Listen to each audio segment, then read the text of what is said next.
Here at Ewing Township's Frank Brittany Park for an evening of ECCBL baseball.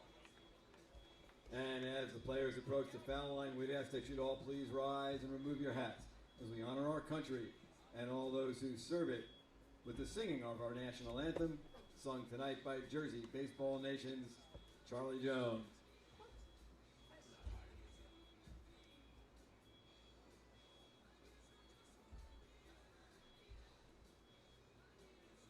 Oh, say, can you see by the dawn's early light what so proudly we hailed at the twilight's last gleaming, whose broad stripes and bright stars through the perilous fight o'er the ramparts we watched were so gallantly streaming, and the rockets spread glare, the bombs bursting in air gave proof through the night that our flag was still there.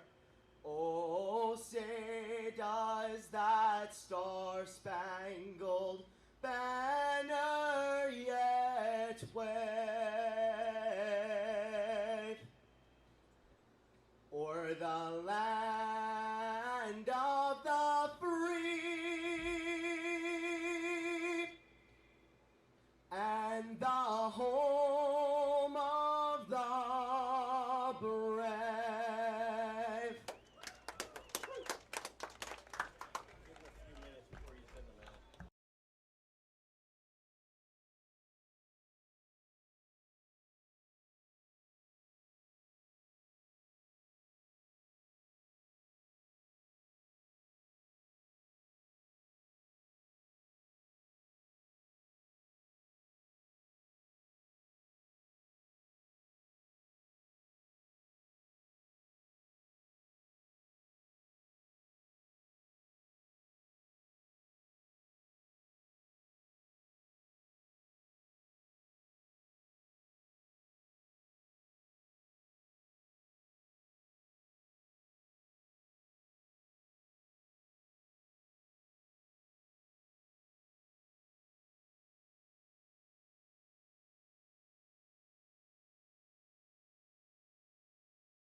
On a beautiful Thursday night for baseball, we welcome you to Moody Park in Ewing, New Jersey for the 6th edition of the Battle of Trenton, this time with higher stakes. The winner makes the ECCBL Liberty Division playoffs. It's the 13-16 Trenton Generals taking on the 13-16 Trenton Capitals.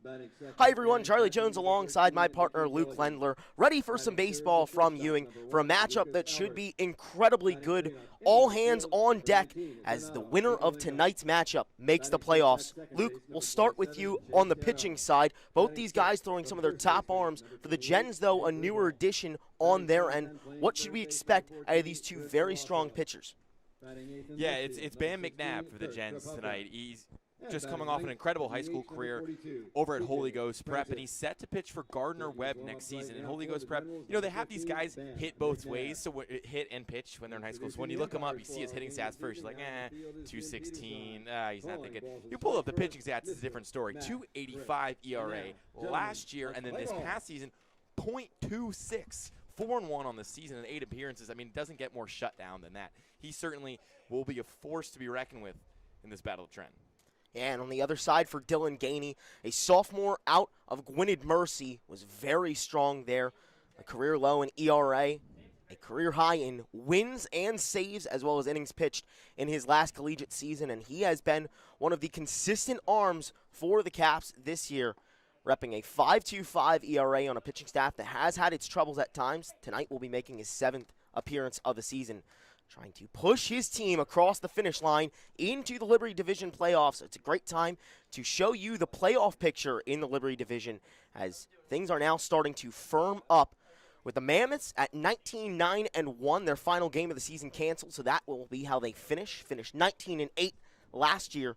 This time, still at the top of the Liberty Division in the regular season. Then it's the Kings and Matrix taking the 2nd and 3rd spots in the playoffs. And then the Gens and Caps duking it out tonight right here on Jersey Baseball Nation to try and secure that final spot in the playoffs.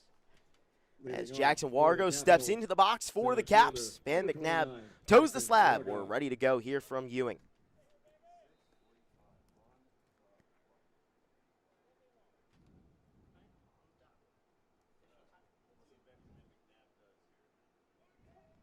McNabb, the righty, to throw to Jackson Wargo, the lefty, to start us off here in Ewing. As he kicks and fires the first pitch in there for a strike at 6:45, perfectly on time for this crucial matchup between these two teams. I'm sure the ECCBL administration will love that. Very punctual. Very. Absolutely. McNabb with the 0-1 offering, fouled away by Wargo. Great time to give you the starting lineup for the Trenton Capitals. It's Jackson Wargo in the box right now, playing center and leading off. Zach Barbash, the catcher, batting 2nd. Jack Gill out there at shortstop, batting 3rd. A wicked 1-2-3 punch for the Caps to start things off. Chris Salmon cleaning things up as the DH. Cole Schulberg tonight playing 3rd base, normally the catcher. He'll be batting 5th. Chase Kowal out there in right field, batting 6th. Ethan Tolbert at 2nd base, batting 7th. As Wargo down on strikes there. Great start for McNabb. Carl Wisman, the first baseman, batting 8th. Joey Andres, the extra hitter, batting 9th. And Julian Caruso, batting 10th and playing left field, rounding out that lineup for the Caps. Nice breaking ball early by McNabb in that last at-bat. Froze up Wargo on the outside. And if you're going to get that call in the first at-bat of the game, you could suddenly start pounding the inside of the zone. As you see him try and go right after it. Again, yeah, the big thing this season for both pitching staffs has been sometimes pitching to contact, but most importantly, pitching strikes, as we've seen control be an issue throughout the ECCBL all year, and the Gens have been one of the better teams at finding the strike zone. 1-0 downstairs, the count now 2-0 to Zach Barbash, an ECCBL All-Star this year.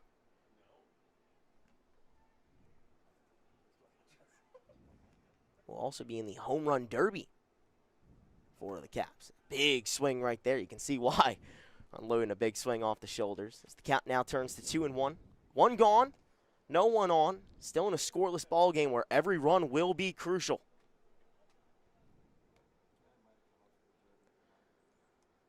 Two-one from McNabb. Big whiff there. That wind's just gently blowing straight out to center. It's pretty hard to catch one and send one over the wall out here in Moody, but if there's anybody to do it and conditions to do it in, this would be the time. Great time to try and put the Caps in front early on. 2-2, strike 3 called. Beautiful pitch there from Bam McNabb to get his second strikeout and second out of the inning. Already off to a great start here in the top of the first. Yeah, he's outside in all the ways you want to be. He's really working the outer corner of that strike zone, ringing up 2 guys looking, and suddenly that totally puts the hitters on the back foot, especially when calls like that happen in the first inning, because all for the rest of the game they're going to be thinking about is how do I protect the outside of the plate. Definitely getting into these hitters' minds early on. That's the first pitch. To Jack Gill. Just runs outside. Yeah, very accurate finding the zone early on, much to his benefit. Kicks and fires the 1-0. Beautiful slider in there for first strike of the at-bat. McNabb featuring a 4-pitch mix. You'll see him go to that slider and curveball, as well as mixing in a splitter and going to the tried-and-true fastball at times as well. No one on, 2 outs. Still scoreless here in the top of the first. 1-1 for McNabb. Just runs outside. There's a reason why Gill's right here in the top 3 of this order. He's hitting .365 on the season, but the slugging percentage is an impressive part of his slash line. There in the 500s. They like to stock their power bats towards the top of this lineup. Makes sense. Team that can struggle with run support at times as he fouls that one off away. A great strategy there by Pete Muller to get your best hitters up in the top of the order, and especially some of these guys who can turn any contact into an extra base hit and put guys into scoring position early. You got to try and punish the Gens early if you can, and strike first. 2 outs, 1-2 for McNabb. In there for strike 3. 1, 2, 3, all down by way of the K here in the top of the first. Bam McNabb is feeling electric. Gens keep it scoreless as we head to the bottom half of the first when we return.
Back here for the home half of the first, Gens will start to get to hitting as they face Dylan Gainey out there for the Caps to try and be their old reliable, and Luke Lendler has a little bit more about him.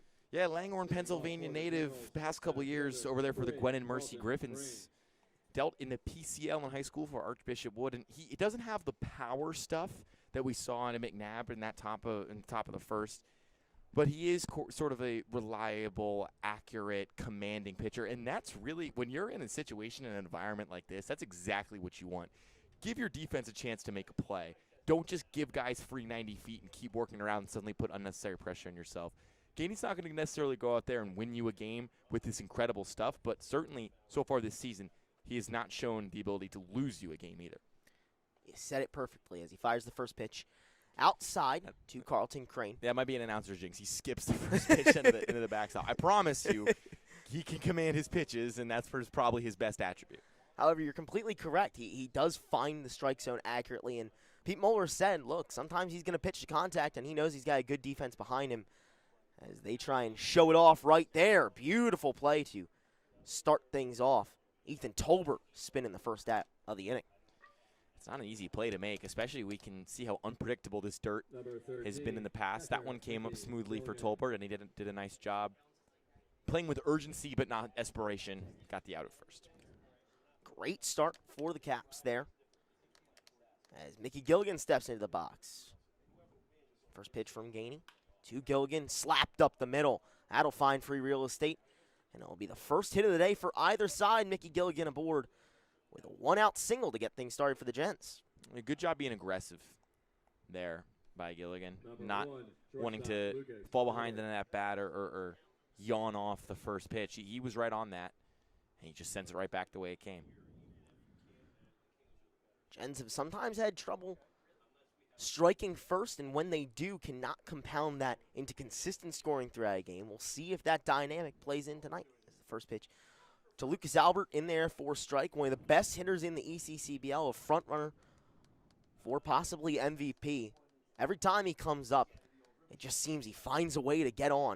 And he's been the best hitter for the Gens and one of the best hitters in the Liberty Division all year. Boasts a .573 average with a .636 on-base percentage.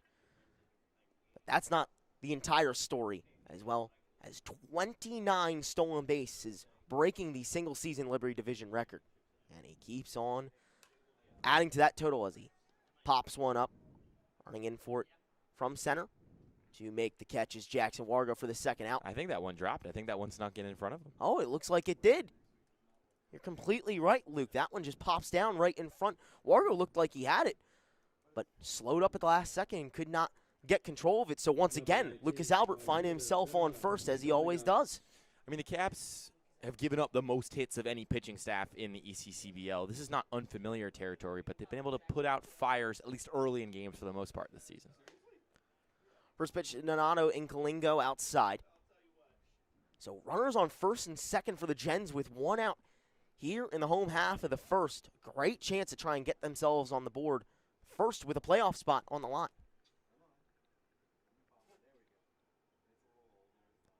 Gainey checks on the runners and fires the 1-0 in there for a strike to even the count up at Candlesticks. Yeah, I mean, if you're going to get a guy on first and second, the last guy you want to face, at least in my opinion, is Donato Incalingo. I saw him last summer. A powerful right-handed bat. Especially facing a lefty here, this could be tough. 1-1 up the third base line. That one will trickle all the way towards the foul side fence. One run will easily score, and Albert will pull into third. It's an RBI single for Donato Incalingo, and the Gens take a 1-0 lead here in the bottom of the first.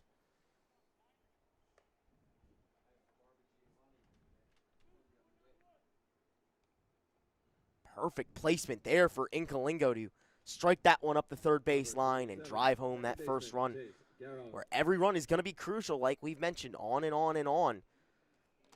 The Gens got to try and jump on these Caps early, and it starts with Donato Incalingo there. That's a tough play for Schulberg to make, too. Oh, that ball got away. Tried the pickoff move, and it skipped away from Carl Wisman over at first. That'll make it 2. Great vigilance there from Lucas Albert over on third.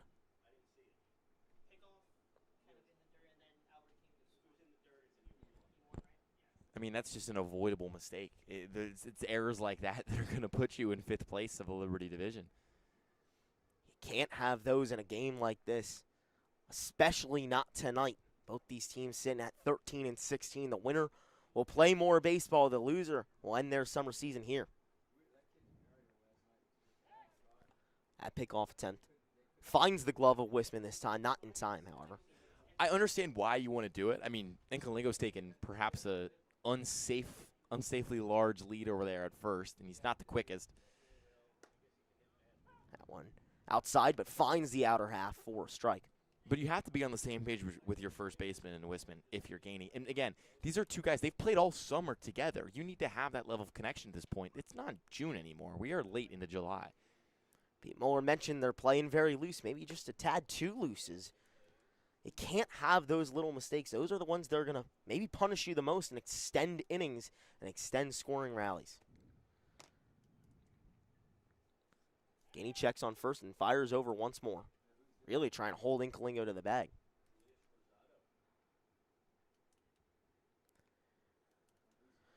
So 1-2 count here to Chase Garrow.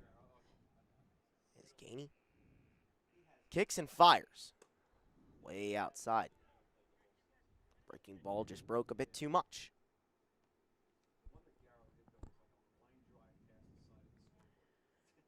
Inkalingo on first. And lefty Garrow facing the lefty Gainey. 2-2 offering.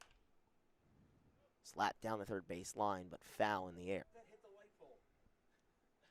Might have gotten the light pole there, Charlie. No kidding. I can't remember the last time that ever happened here. You know, you see something new every time the Gens come to Moody Park. I'd rather hit the light pole to the third base line than hit my car parked behind our press box. Oh, That's what I'd without a rather doubt. have happen. Dong is a much better sound than crash. Exactly. There's a big swing there from Chase Garrow as he crashes his way out of the box. First strikeout of the day for Dylan Gainey. And second out of the inning. Crucial one at that. Number 28. Still 2-0 Gens. Jake but Rupel. a little less danger now as you get that second out. Yeah, Inkalingo doesn't have a steal yet this season. Hasn't played a ton. But again, it makes the pickoff decision slightly questionable. Might be a comfort thing. First pitch of Jake Rupel fouled back into the fence. Rupel, the sixth man in the order, coming to the plate tonight. Has missed some time as of late, but now finds his way back into the lineup. The infield has shifted a lot for the Gens based on availability, but welcoming a familiar face back in is a crucial thing in a spot like this. Yep. As the pickoff gets Inkalingo over at first. They kept on going back to it, and they finally get one in there. However, the Gens are able to capitalize on a crucial home half of the first. 2 runs on 3 hits sees Trenton in front of Trenton as we head to the top of the second.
Top of the second here from Moody Park is the Trenton Generals up 2-0 over the Trenton Capitals. Now, Pete Muller's squad with a chance to try and cut down that gap as Chris Salmon, Cole Schulberg, and Chase Kowal all due up to face Bam McNabb, who struck out the side in his first inning of work.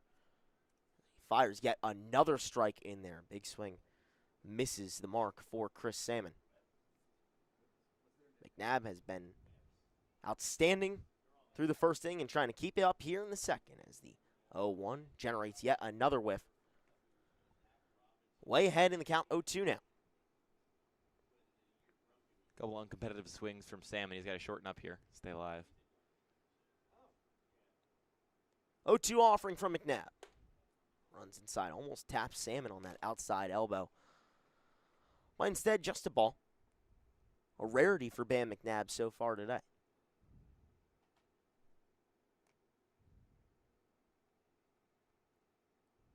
Shakes off his catcher Gilligan a couple times and finds a pitch he likes. 1-2 offering. Held up on, they'll say. He did go, though. Check swing comes across home plate for yet another strikeout. Fourth strikeout for Bam McNabb. And he keeps on rolling here in the top of the second.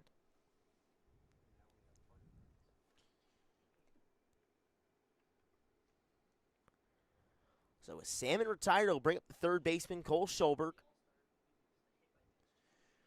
Colberg hit by a pitch 14 times this season. Yeah, the ECCBL leader in that stat has gotten plunked more than a couple times this season. I don't know if maybe they got secret poker games going on and he takes everybody's money, but this feels like at a certain point it gets personal. Ball runs outside, count evens up at 1. Yeah, you got to think that with that many, and normally it's some of these taller guys. We've seen Jack Hughes get hit 11 times this season, but he stands at 6'4". Schulberg a little bit lower to the ground. Still a often target for pitchers. 1-1. He almost whacked him in the head right there. I mean, are we serious? This is unreal. I think he's got magnets like in his blood that just make the ball gravitate towards his body. Normally we talk about a ball magnet. You talk about someone fielding, but I guess you can say Cole Schulberg is a ball magnet at the plate as well. Hopefully this one doesn't run too far inside. 2-1 finds the zone. So the count evens up at 2. Got to be hard for a hitter to try and compose themselves after getting a ball behind them. But now you have to in an even count with 1 out and no one on. 2-2 from McNabb. Big swing and a miss. Bam McNabb absolutely shutting down these Capitals. 5 up, 5 down, all through strikeouts. As Schulberg takes the sad trot back to the dugout. Number 9, right fielder, Chase Cole.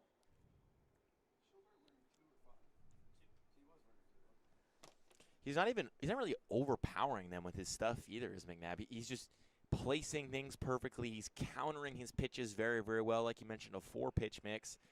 But that slider and that curveball are very similar and hard to see. Big cutaway foul there. And a big thing for McNabb is he's just so accurate at firing in the zone. When some of the times these Capitals pitchers, especially with the matchups that they've had lately facing the Dirty Birds 3 out of their last 4 games, can see balls tend to get away or maybe not see guys used to pitching out there on the mound.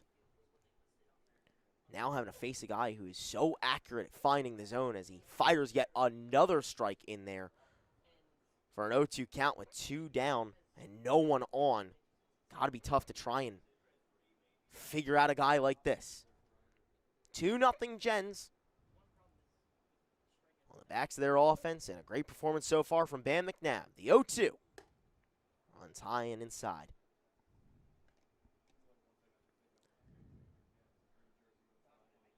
Kowal has been extremely efficient as of late at the plate, taking that batting average up where it started from 250 earlier on in the season, now reaching almost 350 towards season's end.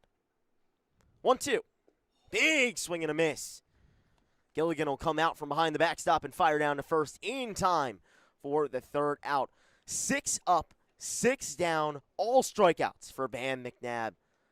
Got to be feeling it in a crucial game like this where the winner stays and the loser goes home. We head to the bottom of the second. Gens try and tack on more on that lead when we return.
Bottom of the second, Gens still in front.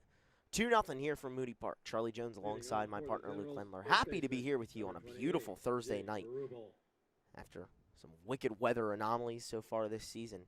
Get a great one for the last day of the regular season. Game number 30 for each of these teams. And a crucial one at that as Dylan Gainey fires the first pitch in there for a strike. 79 and sunny. Not a cloud in the sky. Barely any wind as well. Happy to dodge the rain. Gainey back out there will face Rupel, Galasso, and Kropufka. Rupel stepping into the box for the second time, but this will still be his first at-bat as the last inning ended on a pickoff. 1-1 from Gainey. Just misses that outside corner. So the count now 2-1 to the tall righty Rupel. So far this season, this one his 22nd game, batting .305 with 13 RBI, one of the more clutch players for the Gens this season. He spins ones out towards right field. Hard play, but made out there by Ethan Tolbert. It kept on trailing away from him, but he ranged from his spot at second base to get that amazing first out. Great play there. It looked like for a second he might have overran it. He had to basically reach back above his head to haul that one in. Number 14, but that's, I mean, you can tell somebody's running quick. The hat went flying almost immediately. He got out of there in a hurry. That would have been a tough play for any of those guys. I mean, if you're Wisman, you got to make a breadbasket catch. If you're Cole, you're coming in hard from right field. Big swing there from Chris Galasso. Yeah, great play from Ethan Tolbert to get that first out. Outs were a little bit hard to come by in the first inning for the Caps as they let runners on the corners with one out, which ended up in 2 runs. 0-1 down in the dirt. Galasso, a welcome addition back into the lineup for the Gens. His first game in just about 10 days, but he's been on and off throughout the month of July, only playing 3 games for the Gens as he chops that one away foul off the bat in the on-deck circle of Kurt Kropufka. And in his junior year, Stockton. A lot of Stockton guys in this league. I wonder if when they get back into the locker room, they swap stories. Fun tales from the ECCBL over the summer. That one down low, so the count now 2-2. A big underrated factor with these teams has been chemistry, and the Gens have built a team where chemistry, a lot of these guys have not played with each other, but as Brandon Meskill has talked about, everyone really embracing that family attitude and rooting for each other. And obviously, when you get to the 30th game of the season, you're going to know everyone. You're going to know how they play, and you're going to get that sense. But it really seems like they've built a different type of community in Brandon Meskill's first year as manager of the Trenton Generals. 1 gone, none on. Full count pitch from Gainey. Skied, but that'll end up over the fence and foul. So we'll rewind and redo it again. Yeah, Meskill was stepping in for an old-timer. And Coach Mike Coryell, been there for a while. I mean, his brother's tree service is still out there. You know, he went to his full-time role of grounds crew. So it's clearly been a positive impact for him. 3-2. In there for a called strike 3. Beautiful pitch from Dylan Gainey to get that slider drop in at the last moment for the second out. Second strikeout of the day for Gainey. And a big one at that. And I was almost about to make some comment about how, like, look, good strikeout, had to work for it a little bit. He's up to 26 pitches. There's 2 gone in the second. Caps have 7 guys in the bullpen tonight. I mean, that's a pretty rare sight for the ECCBL. So for them, you really just want him to go out there and throw his best stuff, not necessarily worry about how long he has to last. Yeah, no, you're completely right. That's a big thing and a big advantage for the Caps in this matchup. Pete Muller said, look, we'll change things around as we have to. I got 7 arms completely ready. And when their name is called, they'll be set and ready to go. So no specific plan, no limits on Gainey as well. He said he's happy to go with either one guy or all 7. Doesn't matter as long as it results in a win and a trip to the Liberty Division playoffs. 1-1 from Gainey downstairs. Kurt Kropufka smartly waiting off on that one.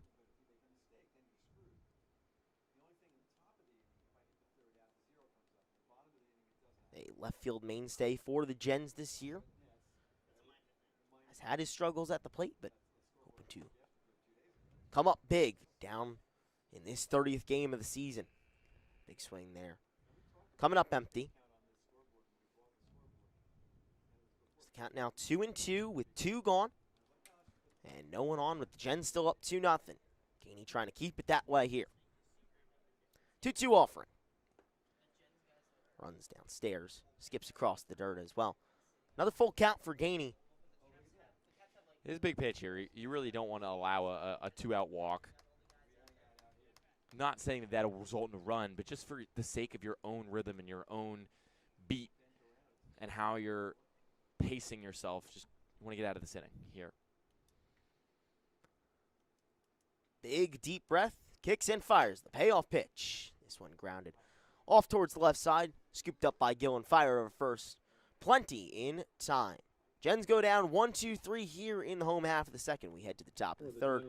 The orange and white up 2-0 over the Trenton Capitals when we return.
Top of the third here from Moody Park.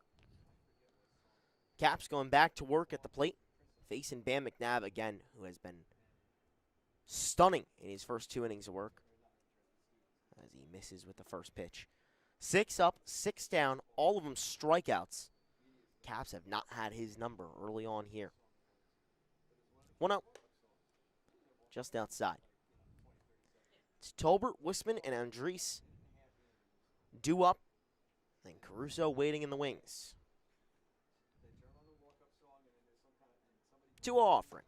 Big swing and a miss as the bat flies out of the hands of Ethan Tolbert. That's pretty indicative of the start on offense for the Caps so far today. Show, don't tell is basically the old rule of media, and that thing was right. It shows you. It doesn't have to tell you how much they've struggled with this guy's stuff. At least the bat didn't hit anybody. That's really win number 1. Finding the bright spots always is Luke Lendler. 2-1 outside. Count now 3-1. That actually happened to me once in middle school. We were playing wiffle ball during recess, and I let go of the bat by accident, and it flew into a table of people, and I still think about it to this day. I feel so bad. No kidding. Oh, it was terrible. Got to track him down and send him a gift card or something. Something like that. Or just never show my face again. That'll work too. McNabb issues his first walk of the day, first base runner for the Caps, and ends a incredible streak of 6 straight strikeouts. 15, So the first time he'll have to deal with traffic today as he faces Carl Wisman here. Yeah, in his last outing he went 2 frames, but he did walk a pair and gave up an RBI. That was a little less than a week ago. First pitch to Wisman, just upstairs. So we'll see how he deals, like you mentioned, with that traffic of Tolbert on the base paths. Tolbert, by no means, is a lack of threat out there. Good athlete. 6 stolen bases on the season.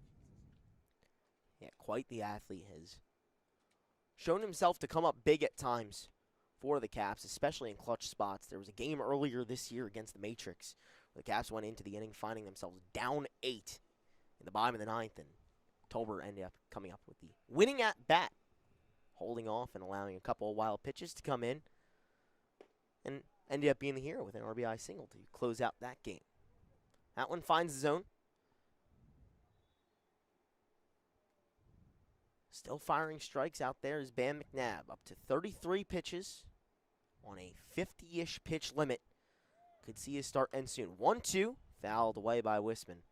Tolbert was in motion, and he'll have to take the jog back to first. Yeah, he had it too. Tolbert, I think, was going to get there safely for sure, standing maybe even, but they could not execute the hit and run. I don't mind the play, though. I mean, make this guy think about traffic behind him, considering how well he's pitched the ball. At worst, you end up with 1 out and a runner in scoring position. Instead, here comes the 1-2 with no one down, and a runner on first. This one slapped over towards the left side, gloved by Galasso, and able to get the lead runner at second. Beautiful diving play from Chris Galasso to stop it in front of him and get the first out, and put away the runner in scoring position at that. That was a really nice play, and he made it look so easy. That is by no means a routine play, and it almost looked routine for him. Snared that, and he stayed down in late third. He just popped up to one knee. Sometimes we see these guys try to do too much and try to be heroes out here in the field, but really nice play by Galasso. The Gens have been quite a culprit for that as well sometimes. Able to make the play, but not able to finish it that time, Galasso. Able to do both things and get the first out. So they trade runners on first. Wisman now takes Tolbert's place, as Joey Andres steps into the box. 0-1 for McNabb. Also a strike as well.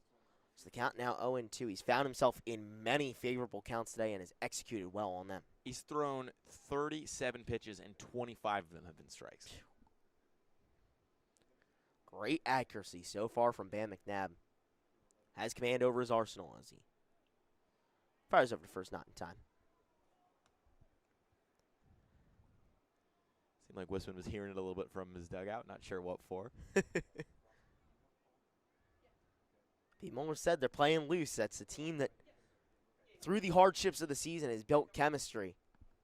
And you can hear it right there. Popped up by Andres in the infield. Albert ends up calling for it and making the play. 2 down as Wisman stays put. And McNabb continuing his strong run so far. Despite that walk to start off the inning, has rebounded real well here in the top of the third. Still 2-0 Gens. Caps trying to find their first runner in scoring position as the pickoff not in time. Real close, though. Yeah, that was well done, well disguised by McNabb. Pretty impressed by Wisman to get back. I don't even think he saw the ball until it was in front of his face. No chirps from the dugout on that one. The first pitch to Julian Caruso in there for a strike. Caruso, the 10th and final batter in the first time through the order for the Caps. Caps batting 10, Gens batting 9 today. McNabb staring down Caruso, kicks and fires the 0-1. As that is chopped foul down the third baseline.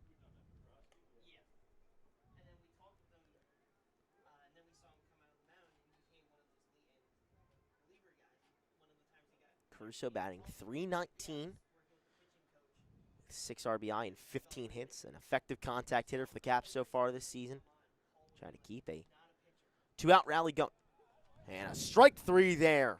Cannot come up in that spot. It's another strikeout for Bam McNabb, his 7th of the day, and the Gens keep on rolling. They stay in front 2-0 and give themselves a chance to extend on that lead when we head to the bottom of the third here on Jersey Baseball Nation.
Bottom third here from Moody Park. Trenton Generals still in front, 2-0 over the Trenton Capitals. 6th edition of the Battle of Trenton so far this season, where the Gens have gotten the better of the red, white, and blue. First pitch to TJ Francis, just misses low. Gens hold the season record over them 4-1, with the sole loss coming within the first 10 games of the season. Since then, they've had their number completely as Francis chops this one into play. Takes a big time, Moody hop, but Jack Gill able to still field it and fire to first in time. Francis didn't like it. I think he thought he had it, but of course he's going to say that.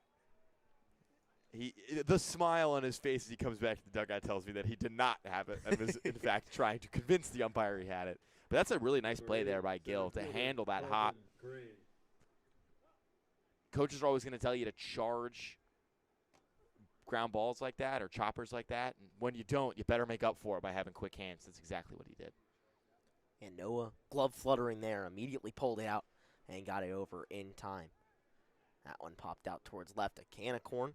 Couple of steps in that time for Julian Caruso, but still an easy retirement of Carlton Crane. 2 quick outs here for Dylan Gainey, and 2 quick outs that he definitely needed as the pitch count keeps on rising. Rhythm is so important when you get into these middle innings. And really, we have really seen in these games this season, the middle innings are really when it's decided. We've had a couple of insane comebacks. We've had some teams jump out to leads and hold them. But really, it's that 3, 4, 5, 6. It's that stretch when games are really won and lost. Because that's when your starting pitchers get taxed. That's when your bullpen is immediately fresh and sometimes not quite warmed up. That's when your hitters have seen, the pitchers a couple times. That's really a crucial key part of the game when kind of all variables are kind of thrown out and it's skill on skill. Especially prevalent with these two teams, as in all 4 of the Gens wins against the Caps this year, they got out in front in those middle innings and held on to the lead. Already up 2-0 here in the bottom of the third. If trends hold, perhaps time is dwindling for the Caps.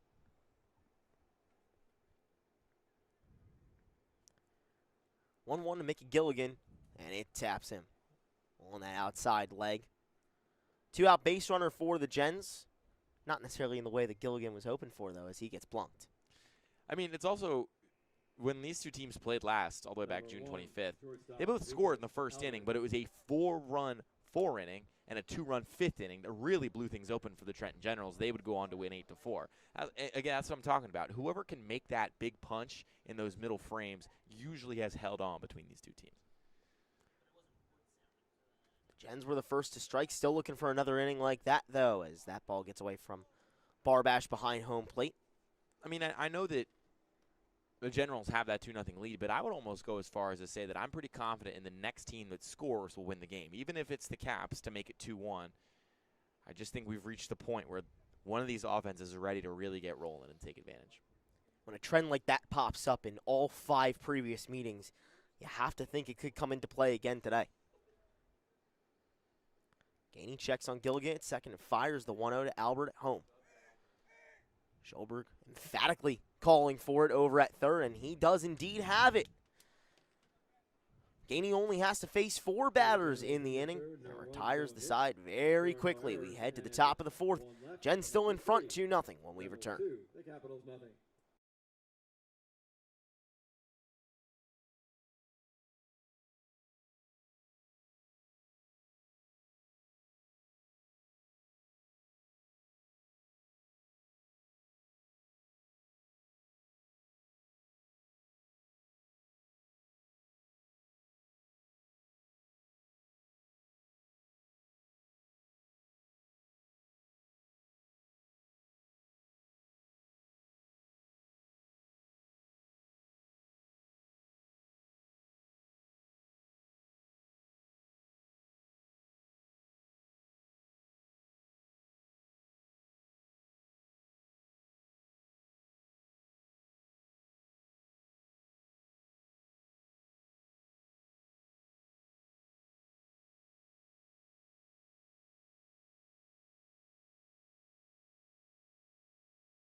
to have the fourth in a win-or-go-home game between the Gens and the Caps.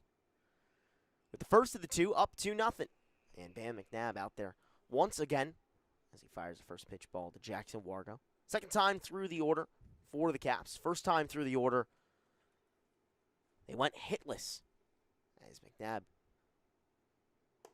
was fired up. 7 strikeouts in the first 10 batters he faced.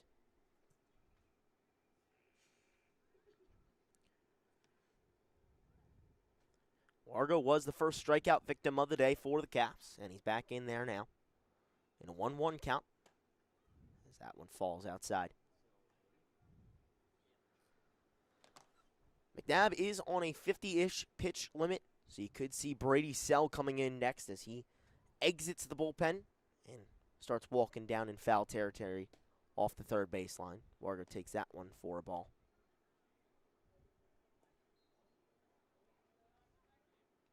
Only the second time today where Bam McNabb has found himself behind in a count after 4 pitches.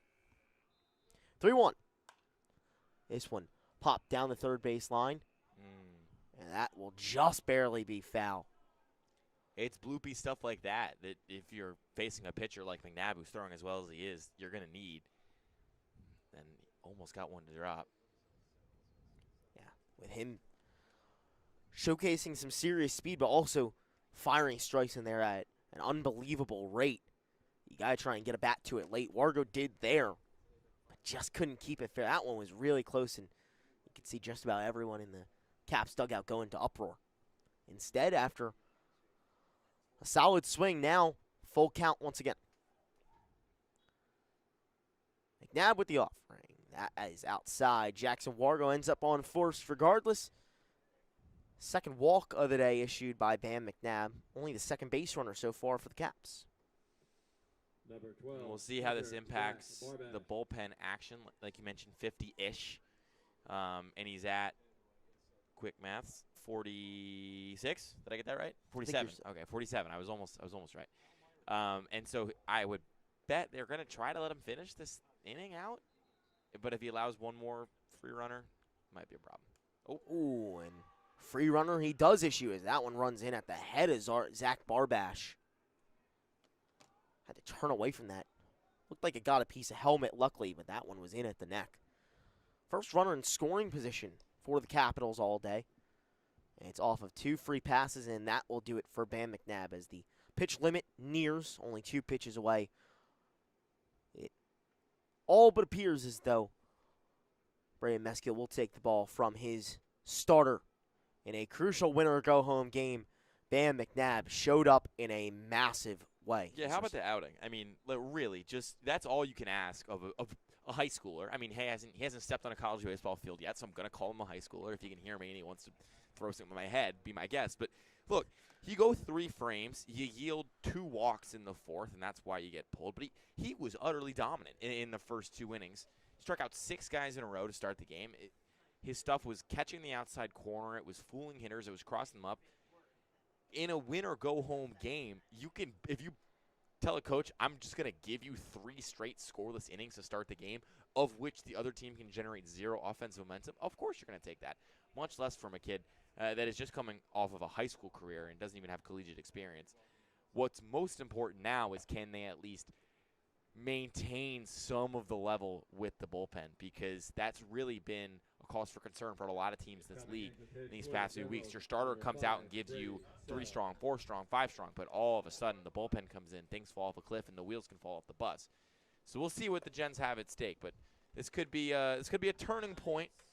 I'm sure they're not going to want it to be that.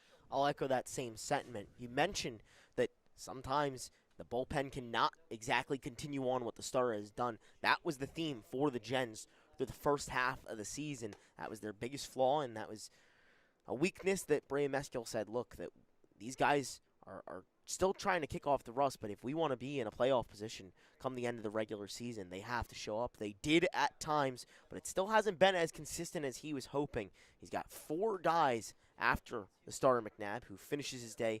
3 full innings of work, 2 walks issued, 7 strikeouts, no hits, no runs, and 48 pitches, 31 of them 4 strikes to make way now for Brady Sell, the first guy out of the bullpen of 4. A Lafayette commit coming off a senior season at Archbishop Wood, where in 9 games through 48 innings, had a 6-1 record, 2 complete games as a starter, and a 1.01 ERA. Has been outstanding in his 3 appearances so far in the ECCBL. So now the Gens will turn to one of their more reliable guys out of the bullpen in Brady Sell to try and get out of a small jam here with runners on first and second and no outs. Throw back to second, and they've got him in a rundown. Largo back and forth. The throw goes over. They'll get the tag. It'll allow Barbash to advance to second. However, a great way to get the first out and take a base runner off the pass. Yeah, good on Barbash for at least getting second there and not forgetting where he was and running back to the other base like JT Real Muto did a couple nights. Sorry, I'm still recovering. But yeah, I mean, you don't want to get caught in a rundown, and that's certainly not, again, how you take advantage. Same thing that happened with the pickoff earlier in the inning. This is early in the game, This is a win-or-go-home environment.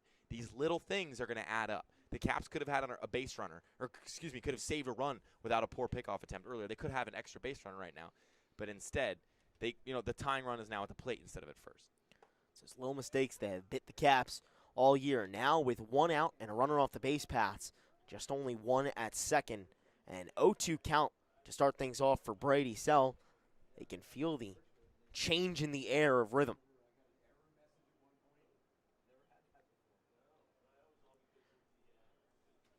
Barbash on second with Gill at the plate. Struck out looking his first time up.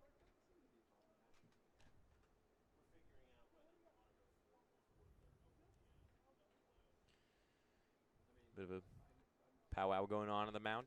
At the plate. Just making sure I everything. always wonder if they're taking like sandwich orders for after the game. Probably not, but I like to think they are. Talking about what they're doing after the game, Well, we'll all be talking about a strikeout there as Brady Sell retires Jack Gill. Yet another strikeout looking.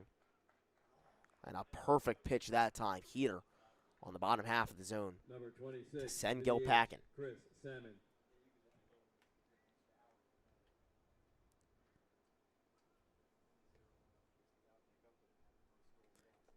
So now with 2 down and a runner on second, Sell will fire a first pitch strike in there to Chris Salmon.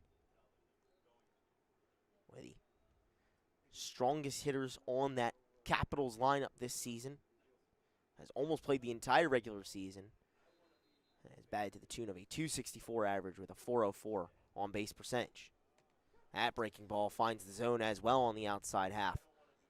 That's tough because that's basically in the other batter's box, but that's congruent with how the umpire has been calling the game to this point. And that just makes things really hard on the hitters. But you got to start fending those pitches off. You can't fall down 0-2 like this so quickly. 2 outs, 0-2. Big swing and a miss from Chris Salmon. Brady Sell continues what Bam McNabb has done all day. Comes in 2 outs, both of them strikeouts, to get out of a big-time jam. We head to the bottom of the 4th. Gens still in front and in control of this game, where the winner moves on to the playoffs and the loser ends their season tonight. When we return, Gens trying to tack on more to that lead.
Bottom of the fourth here from Moody Park. Gens with a 2-0 advantage over the Trenton Capitals. Both teams 13-16. Where the winner moves on and the loser goes home. All this tension from this year between these two teams has built up to an incredible, picturesque final matchup of the regular season. Dylan Gainey back out there for another inning of work. Has only allowed 3 hits so far. But more important are those 2 runs up on the scoreboard for the Gents. 0-1 upstairs. So the count levels at 1. It's Gilligan, Albert, and... Oh, excuse me. Bad at reading. Inkalingo, Garrow, and Rupel. 4, 5, and 6 in the order due up for the Gens as Inkalingo, the first of the 3 to come to the plate, takes yet another strike. First time up. Had a hard single to left field. Big swing and a miss that time, though. Another strikeout for Dylan Gainey for the first out of the inning. Inkalingo takes a walk back to the dugout. Gainey, after that rough first inning, has rebounded really well here today. Number 27. That one is 3rd strikeout of the appearance.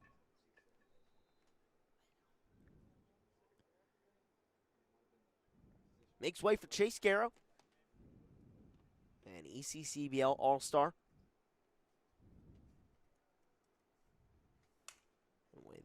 Oh, that one up the middle, bounces off of Gainey, fired over to first. Not scooped in time, though. A broken bat single sees Chase Garrow take first with 1 out. Another base runner for the Gens. That one just not breaking the Caps' way. That's tough. Gainey, I mean, great guy, I'm sure.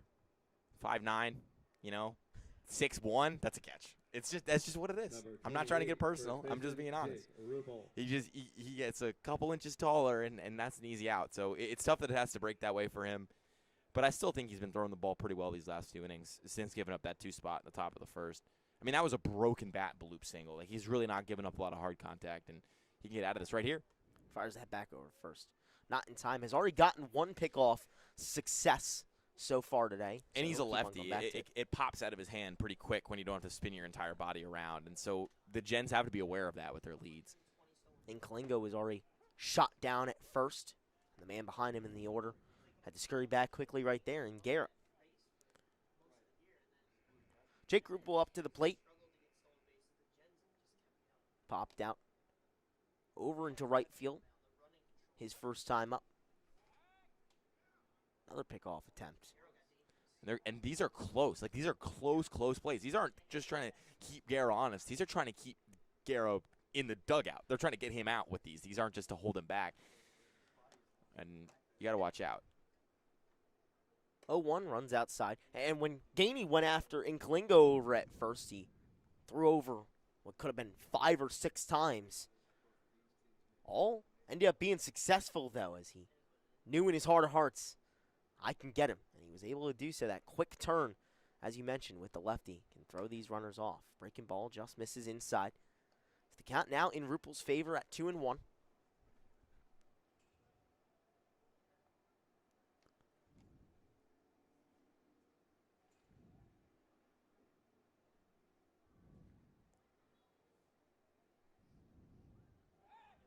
Another pickoff attempt.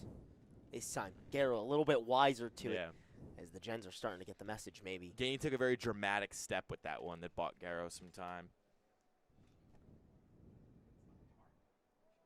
That lead has certainly shortened up for Garrow over at first, as Rupel swings through that one.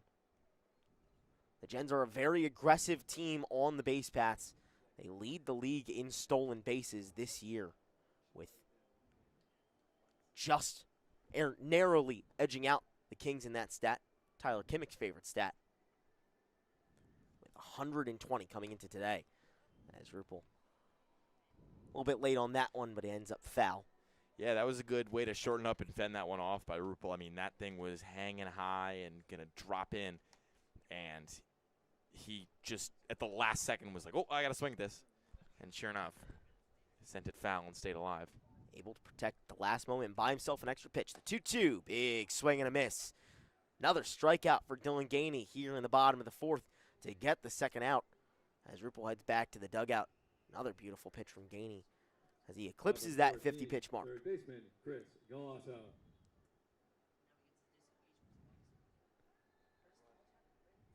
Fourth strikeout of the day through 3 2/3 innings. He's really found his stuff. Generating a ton of swings from the Gens that come up empty. This time it doesn't, though, as Chris Galasso able to line one out towards center and keep everyone moving. Garrow pulls into second easily, and Galasso a 2-out single to get another runner in scoring position for the Gens. Gainey has been susceptible early in counts. I'm surprised more Gens guys aren't trying this, because that's the second time now that we've seen a first pitch fastball just go right back the way it came and just come right up the middle and drop in for a base hit. And I can't think of any first pitch outs that have happened so far today. I mean, it's really been when you get on him early, they've sent him to the outfield. Gens are not a team that normally like to be aggressive on the first pitch, try and draw out long at-bats and end up winning over the pitcher in those long at-bats. Instead, maybe a switch of mentality could be a little bit beneficial to them. Nevertheless, runners on first and second as Gainey steps off. 2 down already. Garrow on second, Galasso on first, and Kropufka up to the plate. Grounded out over towards the shortstop, Jack Gill's first time up. I also just want to bring this up. It's kind of been driving me crazy. Every single time the Caps have to run anywhere, their hat comes off. Can we get the fellas some hats that fit? I mean, all 3 times they've had to run for a fly ball in the last 3 innings, their hat has come flying on the first step. I mean, seriously, guys. Mike Olshan, if you're listening, tighter hats, please and thank you. That went in there for a strike.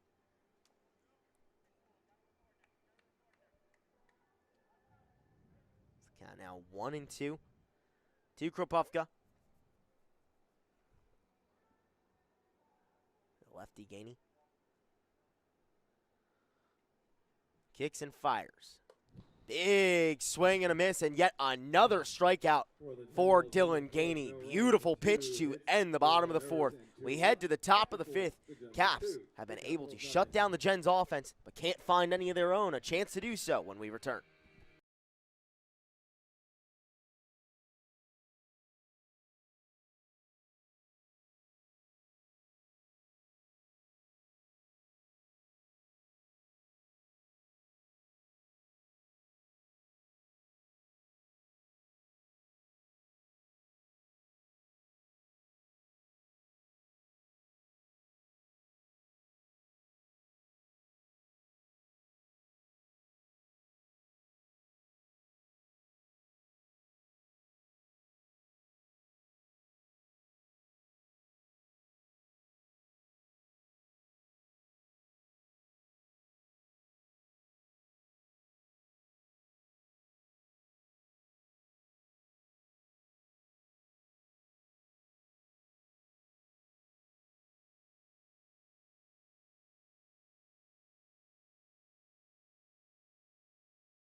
Top of the 5th, and the Gens still in front, 2-0 over the Caps.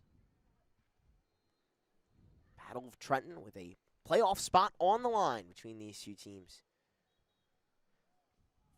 As the Caps try and find some offense. They've been scared hitless so far through the first 4 innings. There's that one.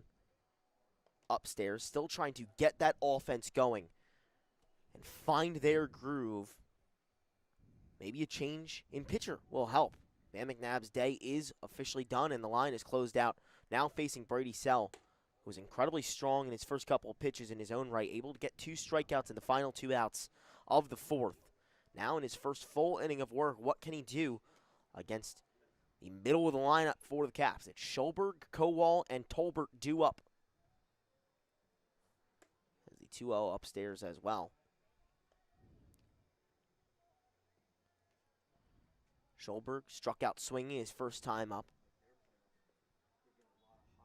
Now, way ahead in a 3-0 count here. That one upstairs as well. It's a 4-pitch walk to start things off for the Caps. And base runners have come at a premium so far today for Trenton. Trying to start things off in the right way here in the top of the 5th. And look, I mean, if you're not going to make solid, aggressive contact with guys, draw a walk. I mean, shorten up there and just stay alive in these at-bats. Make the pitchers beat you. Ultimately, that's kind of what they had done to this point with varying degrees of success, but a coach is never going to complain about a walk to start off an inning. No, not at all. Oh, no, that might be headed for my car. Oh, boy. That's right behind us. Hopefully not far enough. I don't think it was far enough. No glass sounds yet. Very good thing. Just got to pray for no dents. If you do have a dent, you know where to take it. Exactly. Cars Auto Collision. Exactly. Proud sponsor of the ECCBL. 0-1 in there for a strike. So Chase Kowal down in the count, 0-2 now. Was the 7th and final strikeout victim of the day against Bam McNabb. Now facing Brady Sell, finding himself in a similar position, 0-2. This one put into play over towards the right side. Garrow fires to second and gets the one. Not going to be able to fire over to first, but is able to at least cut down the lead runner for the first out of the inning. Yeah, Schulberg kind of slid way too early, whereas the throw somewhat, took the shortstop off the bag. So if Schulberg doesn't slide so early, he might be there. But his slide basically stopped in the dirt before he even reached the bag. He didn't even end up getting to the bag. He's playing a video game, hit the wrong button, he did the wrong thing. I've been a victim of that many times. Haven't we all? Schulberg a victim of it actually out there on the field, and that certainly matters for the Caps. Still with no runs, no hits. Got to try and get these base runners into favorable positions, and having Schulberg off the base paths is not going to help. They trade the runner at first, and now it's Kowal over there. They can wait for Ethan Tolbert as he takes that pitch for a ball. Count still in his favor now. That's in that outside spot that the umpire is sometimes leaned strike so far tonight, but I think it was just a little too outside still. Tolbert has to be mindful of those pitches. Zone has been very consistent, giving both these pitchers a solid idea of what they're looking for as he pops this one up in the infield. Albert, only a couple back pedals to get that one for an easy second out here in the top of the 5th.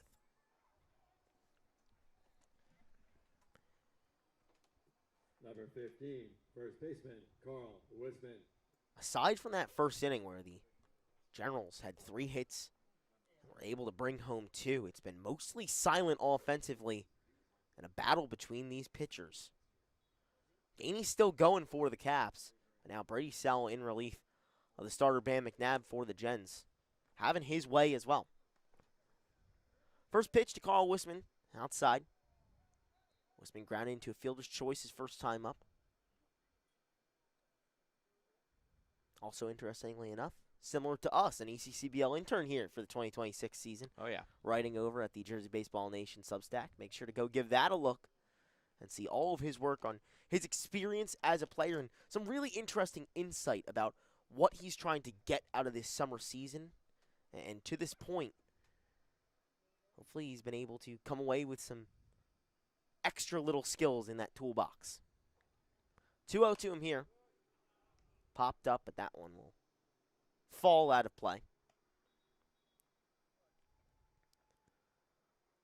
Kowal still over at first. Now in this back half of the lineup for the Caps, the struggles still continue.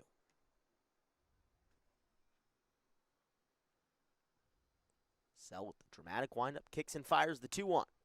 This one chopped into play. Albert charging towards it, able to scoop it up and fire over to first in plenty of time. The Gens keep up exactly what they have been doing all day, generating outs at a rapid pace. Now trying to extend on that lead that they implemented in the first when we return for the home half of the fifth.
Back with you here at Moody Park, Jersey Baseball Nation YouTube for a win or go home game. Winner gets the final playoff spot in Liberty Division. Loser sits on the couch for the postseason. It's Battle of Trenton between the Capitals and the Generals. Gens jumped out to a 2-0 lead in the first inning and have held the Capitals offense scoreless.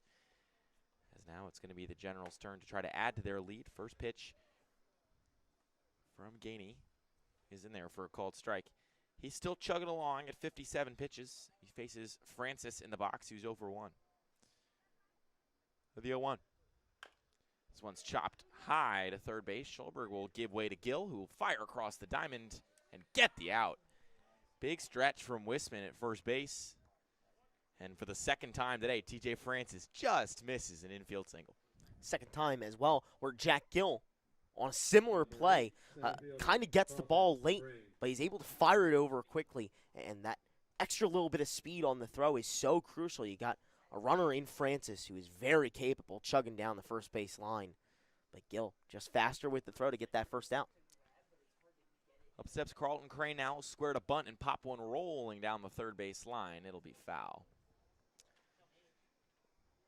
Tried to catch the defense lacking, but just falls behind the count. Haven't seen a lot of that this season aside from the Kings and Matrix where guys square up to bunt. However, we talked to head coach Pete Muller, and he said, look, small ball becomes as crucial as it could be down the later stretches where guys are trying whatever they can do to not get out. We're ready for it whenever it comes, and we expect to maybe see a little bit of it today. 0-1. Slap the other way into the glove of Schollenberg, but rather under his mitt and onto the edge of the outfield. It looked like he trapped it down, but it escaped away. And Crane is safe at first for the first base runner of the frame with one away. Number 13. Nice piece of hitting there to go over to that left side. And now, with Mickey Gilligan coming to the plate, he's gotten on both times he's come up. Maybe a chance to start and get some things going for the Gens. They've had trouble, despite having those 6 hits and a ton of base runners as well, with advancing them and bringing them home aside from that first inning. Good chance for here. 60 pitches for Gainey. His 61st, the runner's going to go. They could have him in a pickle, but the throw down to second is in time. They got Crane at the bag. They said they got him on the head. That was a tough play because Crane put his head down and was committed to hustling to second because the pickoff got him by a mile. He tried to dive in, but good coverage by Gill executes the out, and there's 2 away and nobody aboard in the bottom of the 5th. Yeah, Crane was not any interested in rundown games, just had his head down and hustling his second, but an even better throw from Wisman to get him in time. It looked like that glove got down just before that hand could creep in towards the bag. Dylan Gainey keeps on going, and his defense really providing some highlights for him. 1-0. This one's cracked over to first, into the glove of Wisman. He'll flip to Gainey, who makes a nice play to get over from the mound and get out number 3. Hustle ball from the pitcher. He is through 5 frames, allowing just 2 outs and 6 hits. No runs, no men left. And it is still 2-0 Trenton Generals with a playoff spot on the line. We'll be back after this.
Back with you here in the top of the 6th. The Trenton Capitals trying to make some magic happen, trailing 2-0 as we enter the final 4 frames of this one, barring an extra inning. Number 7, Ray Dambrownie.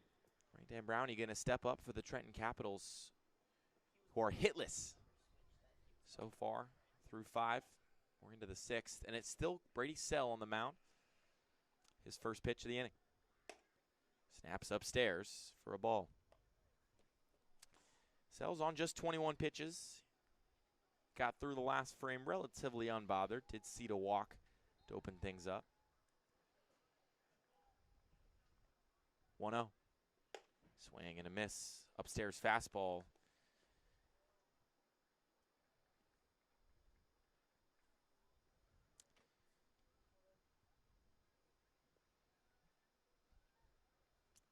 Dambrownie, a pinch hitter. 1-1.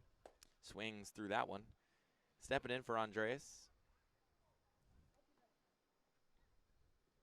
Looks like he'll slide into that EHDH role that we have in the ECCBL. But he's down 1-2 in the count. The pitch. Upstairs, tried a breaking ball, but missed high. That's a pretty easy swap for the scorebook. We've seen some wild ones this season where the entire field changes. That one, very happy for that. A like-for-like transaction. 2 balls, 2 strikes, nobody out. The pitch. Fastball high again. Count is full. like we mentioned earlier in the broadcast, the Gens have had 4 bullpen guys heading into this one. They've already used 1 with Sale on the mounts. They have 3 people behind him. The Caps still have all 7 of their chock-full bullpen ready and waiting. And it looks like might get some warm-up action in that pen soon. 3-2. Fastball just low. And for the second straight inning, a leadoff walk for the Trenton Capitals. See if they can take advantage for the first time all night. And the Capitals now, not facing Bam McNabb, the starter for the Gens, have had the opportunity to kind of be a little bit more patient at the plate, be a little bit more disciplined, as McNabb was just firing strikes in there at a torrid pace. Now, facing Brady Sell, you can kind of ease off a little bit and go back to your normal approach where you don't have to continuously protect the plate. It's proved to help him as back-to-back innings with leadoff walks. Robbie Wright, a pinch hitter, steps in for the Capitals and takes the first pitch in the zone for a called strike. So a couple of lineup changes at the bottom of the Capitals order. After Wright, the card will flip over to Wargo at the top. He's down 0-1. Kicks and delivers. Swing and a miss.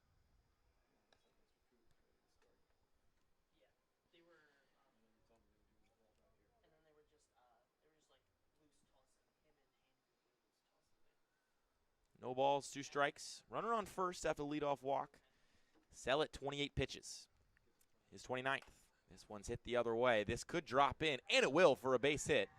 So the first hit of the night for the Trenton Capitals comes at an opportune time. They've got runners on first and second and nobody gone as they aim to slice into this 2-0 deficit. And typically, an announcer is going to get slapped with a jinx, but nobody up here really mentioned anything about a no-hitter. And so just like that, as the no-hitter ends, now we can talk about how impressive this pitching had been up to that point.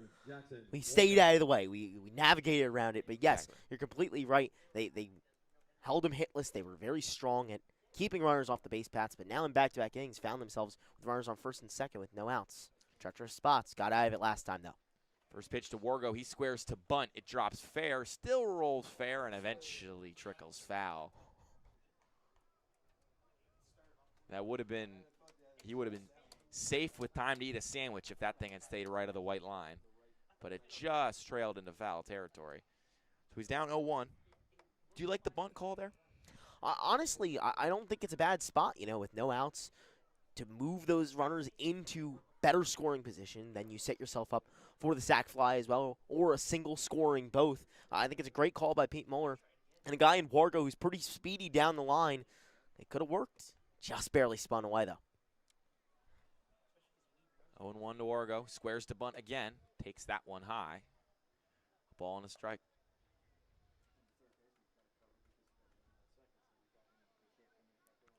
Wargo did a nice job of realizing where the infield is positioned as well, with them just shaded off the grass. No one was expecting it. Had the right idea, just couldn't execute. 1 ball and 1 strike to Wargo. Squares again. Pulls back again. And it's ball number 2.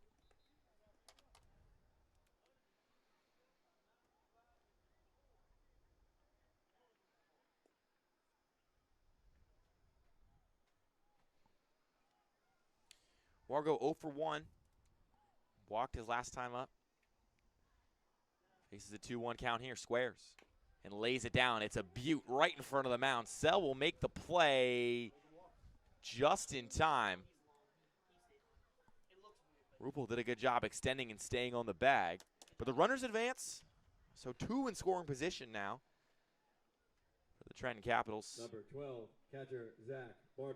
That'll bring up catcher Zach Barbash.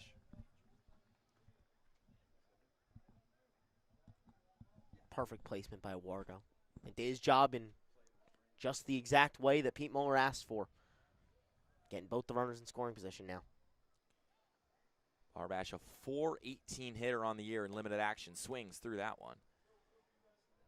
So it's 0-1. Not afraid of the big moment either. Not at all. Had a go-ahead grand slam just a couple games ago. No balls, 1 strike to Barbash with runners on second and third, trailing 2-0 in the 6th. The pitch. Foul tip, but it's snared by Gilligan. That pushes the count to 0-2. Sell is climbing in that pitch count. He's up to 34. See how long his leash is. No balls, 2 strikes, 1 away. Here's the pitch. Upstairs. Practically took off Barbash's goatee. Who needs a razor?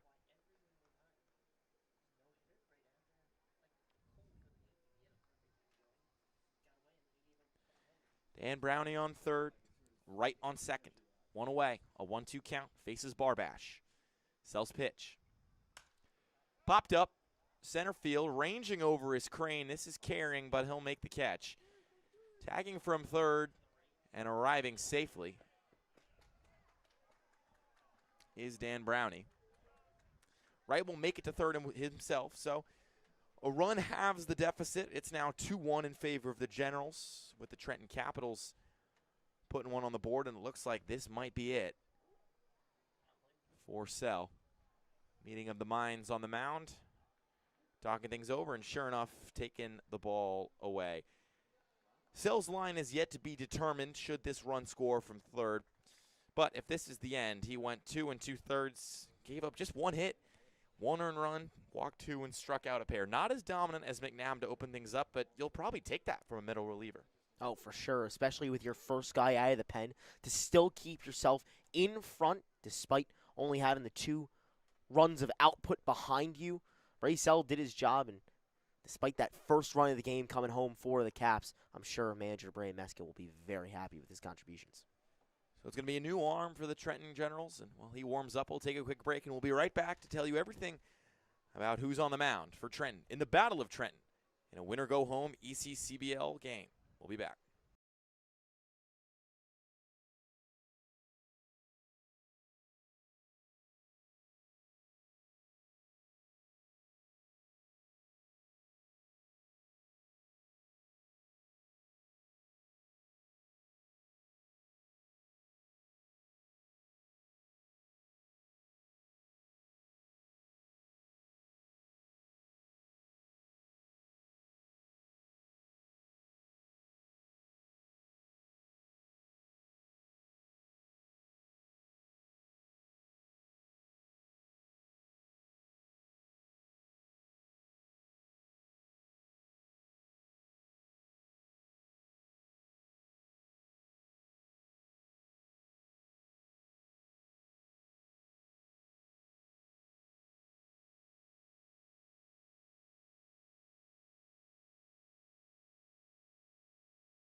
So it'll be Aiden Poot, the righty from committed to play at Stevens Institute on the mound.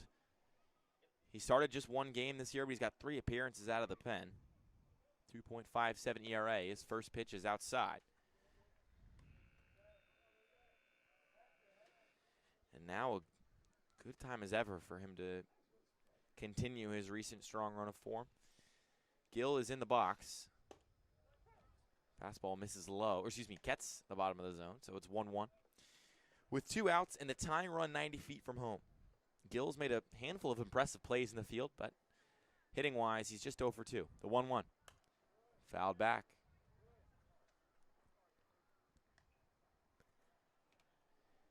The wind that was previously blowing straight up to center has died down. American flag rests calmly on the flagpole, just on top of the 400 sign in center field. 1-2. Way inside to even the count at 2.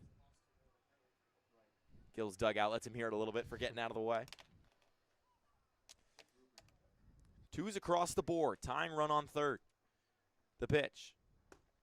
Misses low. That'll juice the count. Gill 0 for 2 today. First batter Poot is facing. 3 balls, 2 strikes, 2 outs. Runner on third. The pitch. Swing and a foul back. This is a knack of Jack Gill's. When he gets into account with 2 strikes, he finds a way to keep it going and extends to put himself in a favorable spot and see as many pitches as he possibly can. Doing it again once here. We'll do it again. The pitch. Fouled again. Just extending this at-bat, like you mentioned, is Gills. That's what you expect out of an ECCBL All-Star. Right, hops to his lead on third. Poot gets the signal from Gilligan. The 3-2.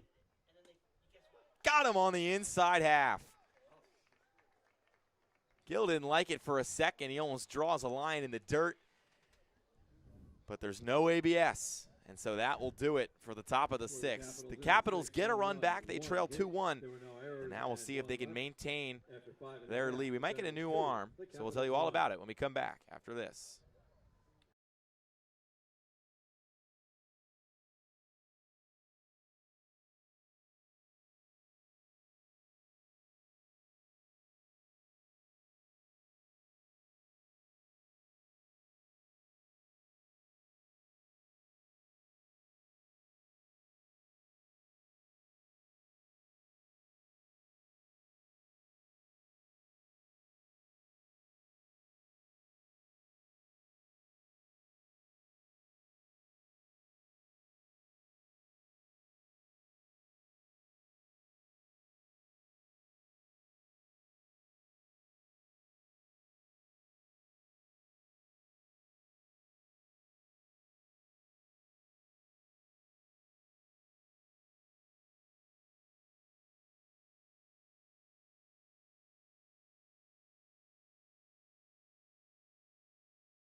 So it's Kevin Pepe warming up on the mound.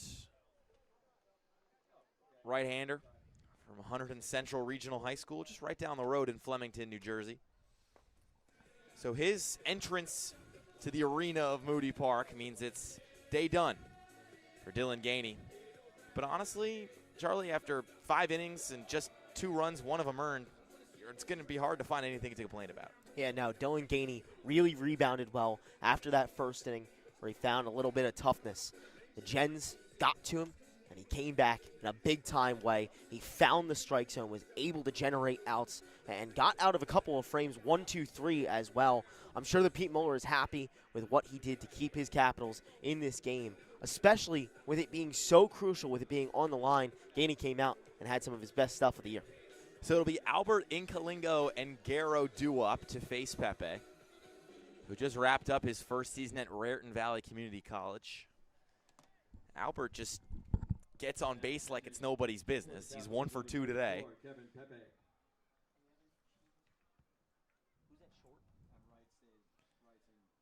Couple of changes in the field. We'll get those for you in a second. Albert squares to bunt, rolls it down the third base line, and it will be a tough play that's not in time for Lingerfield, who can't get it across the diamond. So just like that, blink and you miss it. Base runner for the Trenton Generals, and I don't even think Pepe could take a deep breath. No, not a chance. I mean, the second Lucas Albert steps into the box, he's already on first, a sight that we've seen so many times this season. He's also been very successful with his bunts as well. Because he has that speed on the base paths and getting to first, he's able to easily get there safely. Best bunter on the team, doing exactly what he does. So it'll be Donato Incalingo to take some hacks. First pitch almost took his head off. So he'll hit the floor and dust some dirt off his pants before he steps back in. Maybe an inch further back from the plate than he did before. He was the home run champion last year in the ECCBL. And he kind of taps that one back to the mound under the glove of Pepe, but the throw across from second base is in time. Tolbert made a nice play. It was a half swing that just almost bunted, rolled it across the mound, and Tolbert came in to clear things up. I mean, we've seen him run from second to the foul line. We've seen him run from second to basically shortstop. I mean, where can't this guy play? He is the definition of an athlete, and especially with the awareness to back up his pitcher, know that it's going to sneak under and kick off that mound and fire over to first with some zip in time. Perfect play there. Garrow swings and misses at the first offering from Pepe.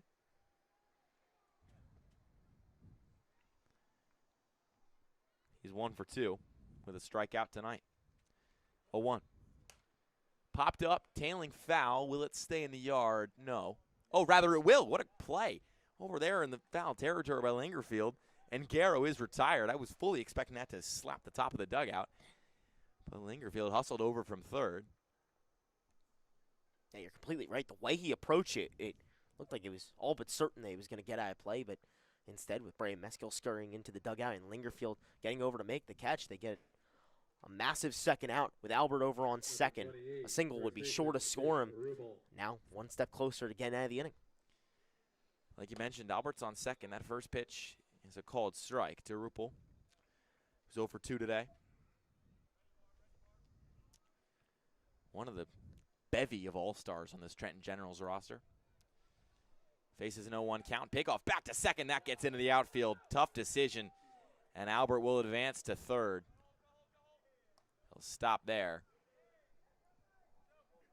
And yet again, a pickoff error causes a runner to advance. This time, it doesn't bring a run home, but it could prove costly. With 2 gone here in the bottom of the 6th. And the Capitals trying to come back. It's 2-1 Generals. And the pitch is rolled over to short. Coming on is Gill. He'll make the play. Tough throw, and he got it in time. What a snare by Morales. He's doing the splits, and the side is retired. Morales hobbles to the dugout. That one's a painful one for him. The umpires will convene by home. It looked like the ball might have scored it out of his glove, but he trapped it, and they're going to say he's out. So the Capitals get out of the inning scoreless. A comedy, a tragedy, I don't know what that was. It was a performance of sorts. And we're through the 6th inning here at Moody Park. An incredible throw by Gill, an almost better snare by Morales. Get him some icy hot because he's going to feel that one tomorrow. 2-1 Trenton Generals. Trenton Capitals turning over to their bats in the top of the 7th. It'll be the same pitcher, Poot, out on the mound for the Generals, and we'll be back after this.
Chris Salmon's going to lead things off for the Capitals. Trying to claw their way back into this one. They were down 2-0 after the first frame. Poot's first pitch to him. Fastball in for a called strike. It's a revenge game of sorts for Chris Salmon. He played for the Trenton Generals last year. Put up passable stats as a backup catcher. This year, playing better. That one catches the outside corner. It's 0-2. Has had a larger role this year with the Caps, and much to his benefit, as he's been one of their better bats. 0-2. Swing and a miss. Hook, line, and sinker. Salmon goes down on 3 pitches. And there's one away in the top of the 7th. Beautiful pitch there from Aiden Poot to get him down on 3 pitches. These guys, for the Gens pitching staff, have been firing strikes in at a ridiculous rate, keeping it up with Aiden Poot. Lingerfield sees pitch one, just miss outside. Poot came in a high leverage spot last inning and got out of it. 1-0. Outside again. This is a Caps offense that has relied kind of on small ball throughout much of the year. And so far, that's exactly how they've put their ducks on the pond. 2-0. Fouled back. A flurry of walks in the opening frames amounted to nothing. But they were able to take advantage of a timely hit and a couple timely walks last inning to get one run back. 2-1. Fouled again. Just a reminder that winner of this game goes to the playoffs, gets that 4 spot in the Liberty Division side of the bracket. The loser has to watch the postseason from the sofa. 2 balls, 2 strikes, 1 away to Lingerfield. His first at-bat of the game. Swing and a miss. He goes down.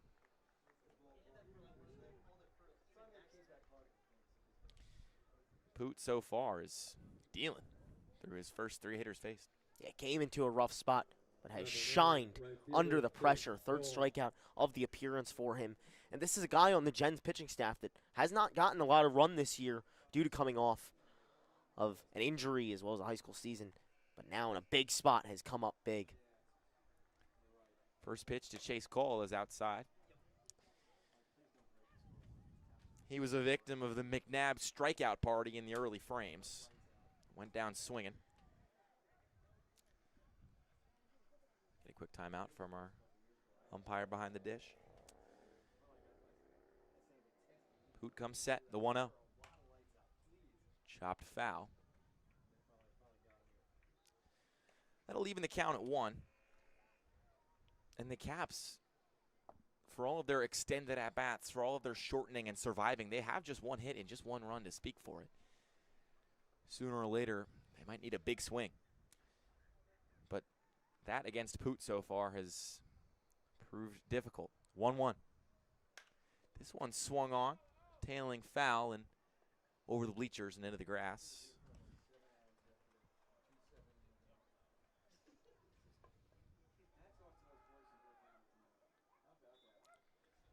Just a beautiful night for baseball here in Ewing County. Sun hanging low in the trees, patterning the sky with a nice ombre effect. 1-2. That one's low. Couldn't ask for better weather. Absolutely not. For such a crucial game. It's even brought the fans out.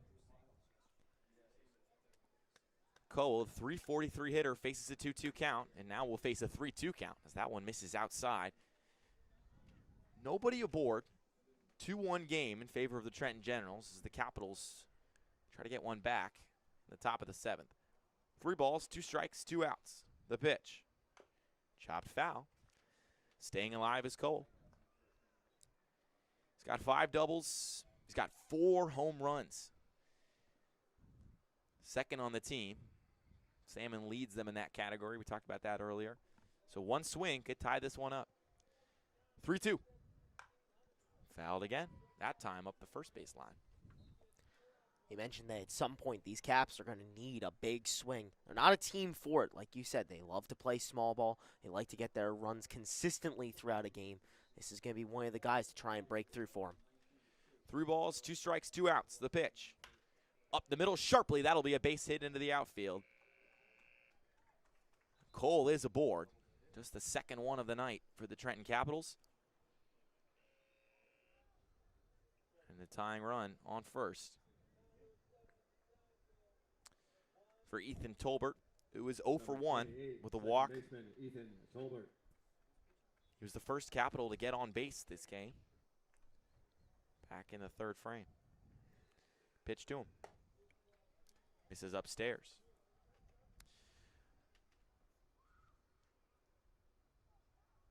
Cole, not the speediest guy, but he's got a pair of steals to his name. Hops out to his lead. Poot's 1-0. Misses outside. Yeah, I'm sure he's not going to want to test Mickey Gilligan, a guy who, within the state of New Jersey, is one of the best catchers when it comes to defense with a 1-7 pop time. 2-0. Fouled back.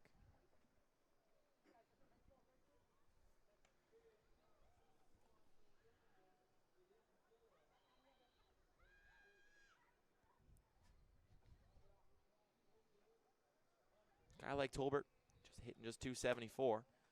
That one snaps in just high. So after cruising efficiently through his first handful of hitters, Puda struggled in these last couple at-bats. 3-1, 2 gone, Cole on first. The pitch, fouled back.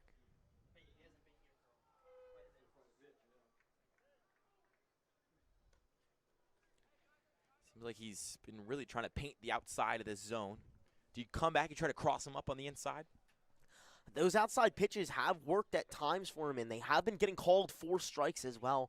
Could see him go back to the outside stuff, or like you said, go inside.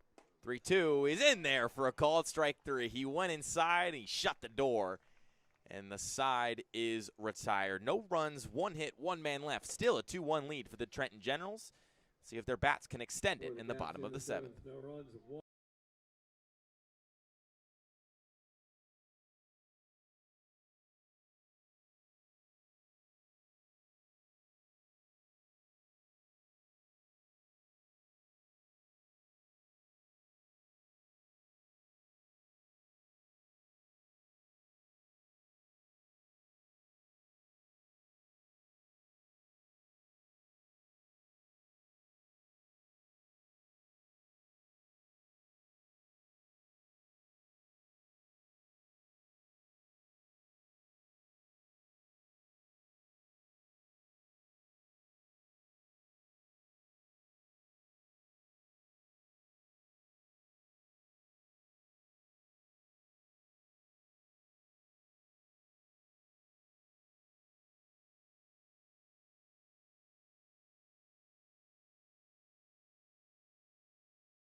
Nick Simons is on the mound for the Capitals. They turn it over to one of their slew of bullpen arms. They had 7 available heading into this one. This is arm number 3. Hard throwing lefty, Holy Family commit, opens things up with a fastball for a called strike. Got just 1 appearance to his name this season almost a month ago, all the way back on June 27th. Pitched 2 innings, allowed 2 hits, struck out 5, and gave up a run. Pitch number 2 counters the fastball with a beautiful curve, and it's 0-2. Great 1-2 punch right there to get yourself up in the count. Simons gets the signal, kicks and delivers. Got him on the curve. Sped him up with the fastball to open the at-bat, then drops in back-to-back, 12-6. We're talking about 12-6. That thing started at the top and came all the way down. And he gets his first strikeout in over a month. Yeah, for a guy like Chris Colosso, that is a tough pitch to read. Real great stuff for Nick Simon so far. So Colosso is retired. That one's just low.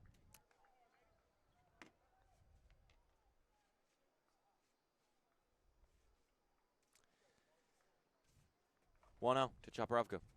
Way inside. He's got to get happy with his feet, and he just gets out of the way. 2 balls and no strikes.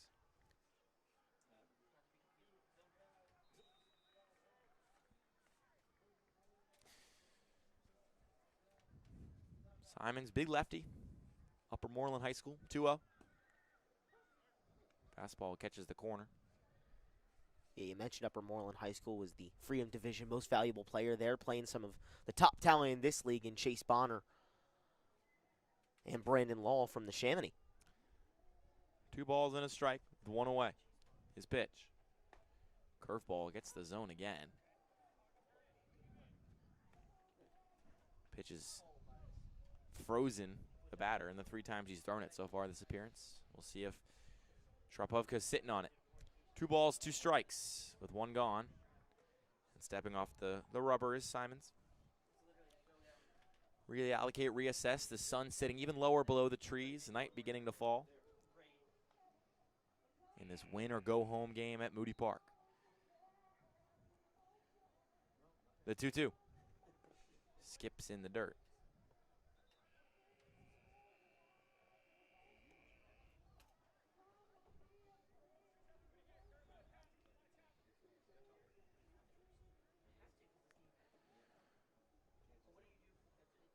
Counts full.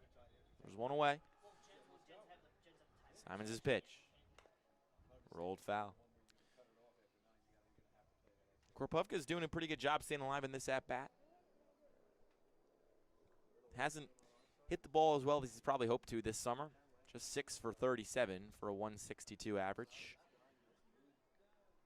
But now would be a nice spot to get aboard. 3-2 on the way. Swing and a miss. Simon sits him down, and there's 2 away in the bottom of the 7th. And Nick Simons coming out here and using that breaking ball really to his advantage. That curve has been wicked, starting so high and dropping inside on these righty hitters. Just been very effective with it and uses it again on full count. So now he has to see TJ Finley, and he throws that curveball again for a strike again. TJ Francis, who has been the unfortunate recipient of a pair of incredible plays by Jack Gill at shortstop, or else he'd probably have 2 infield singles as fastball skips away. Looked like he slipped off the mound with Simon, so he's going to push around some dirt out there and reposition himself. Francis seems to often find himself in those situations, unfortunately. A couple times this year where he's been robbed by some web gems and once tried to steal a base and slipped on his way there. Just unfortunate stuff. Appearing once again tonight at Moody. He's 0 for 2, trying to find that first hit of the evening. 1-1. Curveball in for a called strike. It's been 6 curveballs and 6 strikes every time he's thrown it. He's got a 1-2. Do you go to it again? It's just been so effective. I don't know how you can't, especially facing 3 righties. It's just been absolutely perfect. 1 ball, 2 strikes, and 2 outs. Simons' pitch. Fastball got him swinging. And the side is retired. No men left, no runs on the board, and 3 Ks to Simons' name. Capitals hanging around, trailing by just 1. We go to the top of the 8th. It's the Trenton Generals 2, the Trenton Capitals 1. And the Caps have 6 outs to try to keep their postseason dreams alive. We'll be back after this.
Back with you here at Moody Park. Lights blaring, night falling, and the moon shining in the sky.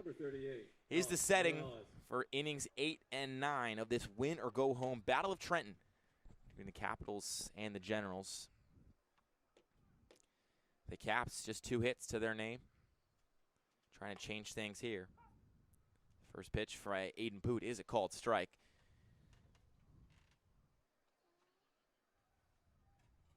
Braden Meskill left him in 0-1. Catches the outside corner again, and blink and you miss it. Suddenly Morales is down 0-2. And Mr. Efficiency, Aiden Poot, hasn't given me a chance to even give Morales his flowers. The 0-2. Swing and a miss. Maybe he'll be up at the 9th. I can talk about him. He's not going to give you a chance at all. Aiden Poot saying, no, no, no, Mr. Lendler. As you know, he's been so effective this year, and for a bullpen that has struggled at times, to have a consistent guy in Aiden Poot and come out here and throw in a high-leverage spot and continue his strong streak is exactly what Braden Meskill needed. First pitch to Dan Brownie is more of the same, a called strike. Poot moves with a rhythm up there. 0-1. Strike again. So just like that, Dan Brownie's down 0-2. Here's the pitch. Swing and a miss.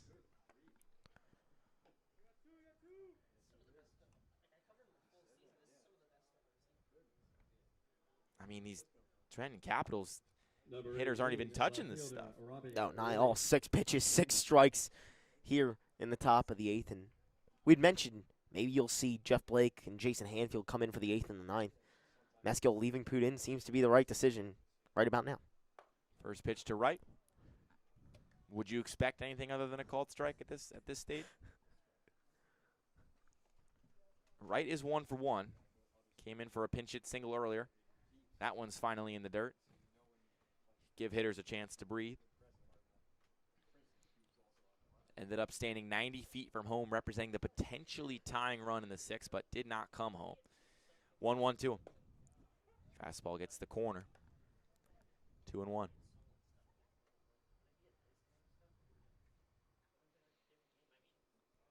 1-2, excuse me. Here's the pitch. Curveball got him up top.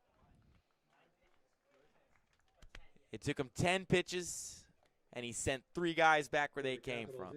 An efficient top of the 8th for Aiden Poot. You might as well throw all doubts about him coming out for this frame out of the window, because suddenly the Caps are back out in the field and the Gens are ready to extend their lead. Bottom of the 8th coming up after this at Moody Park.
Back with you here at Moody.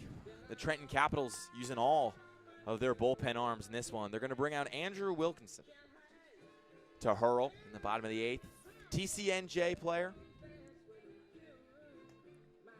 Last season, his first season there. went as deep into games as 5.2 innings, and he totaled 33 and a third frames in the season. He mentioned that his favorite athlete, Spencer Dinwiddie.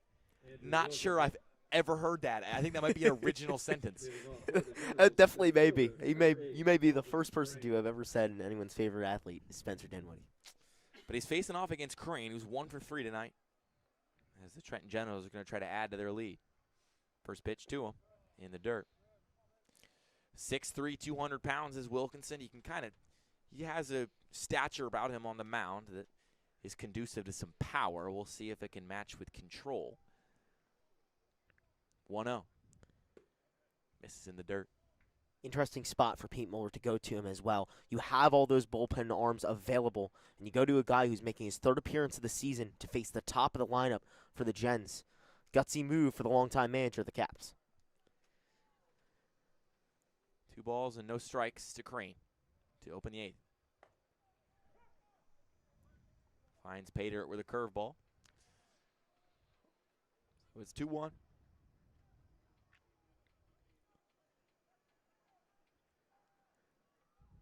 The pitch. Slap the other way and under the glove of a diving Lingerfield. That'll be a base hit.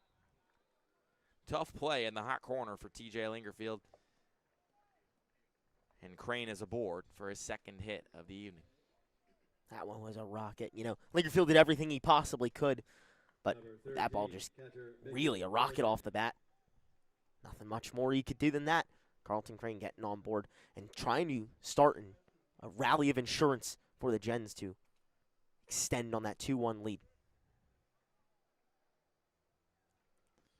First pitch to Gilligan. Outside. Gilligan 1 for 2 today.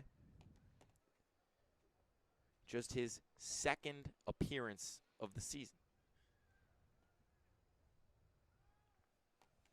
Swings through that one. 1-1.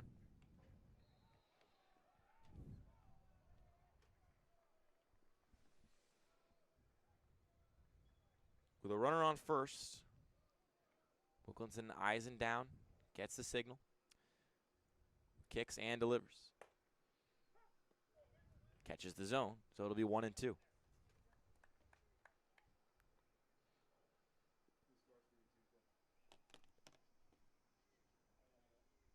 Light breeze coming in from left to right field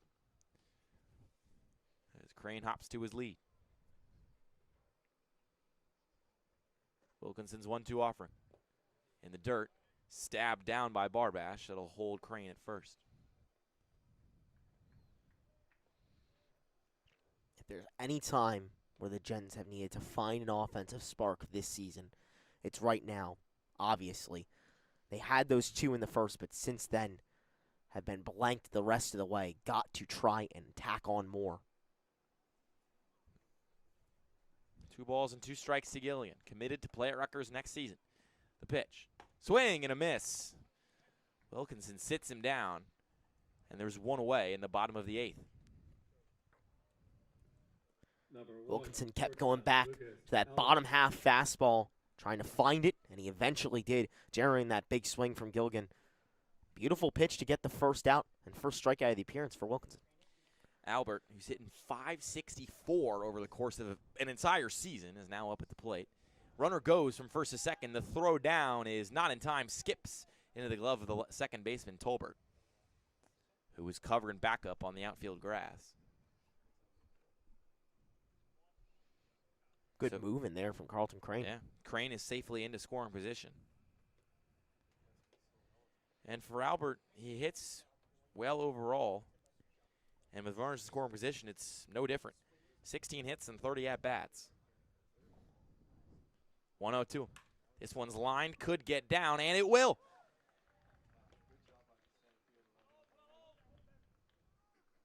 No runs will score. Crane hesitated and kind of got everybody with said hesitation, so he slides over to third. Albert's at first for that single. It's a pretty heady play by Wargo out there in center field to make it look like a pop fly and kind of hold Crane at second. So runners in the corners with 1 out. And big Donato Incalingo stepping up. Number 19, right fielder. Donato Yeah, I don't know that Incalingo. Jackson Wargo is a drama major, but he sure put on one heck of a performance to not allow that run to score with Crane. He has the speed. He obviously would have been home on that one. Instead, it's runners on the corners with one out. Pitch to Incalingo is in the dirt.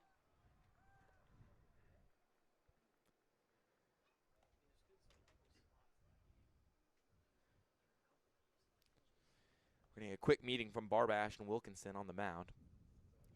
Just trying to discuss the best ways to attack Donato Incalingo. Transfer to Westchester, was the Division II runner-up this year. His junior year at Penn State Abington was more of the same. .399 average, .503 on-base percentage. They walked him 22 times. He hit 17 home runs. A powerful right-handed bat. And the home run champion last year. Didn't log enough games this year to qualify for any of those events, but I'm sure he would have been licking his chops at a chance to hit the home run derby on Saturday. 1-0 count. Foul tip. So Albert tried to steal second. He'll have to come back. Or will he? Somebody has to tell him because he's just standing there. Oh, because he caught the foul tip, Albert does not have to come back, is what we're hearing. Dugout, disagreeing with umpire, disagreeing with catcher, disagreeing with us up here in the press box as we hear people deliberate, couple seats down. Still at a loss. Yeah, full freeze here. That's one that we haven't seen. So Albert's going to stay at second. They're going to give him a steal on the foul tip. Now 2 runners in scoring position against Incalingo.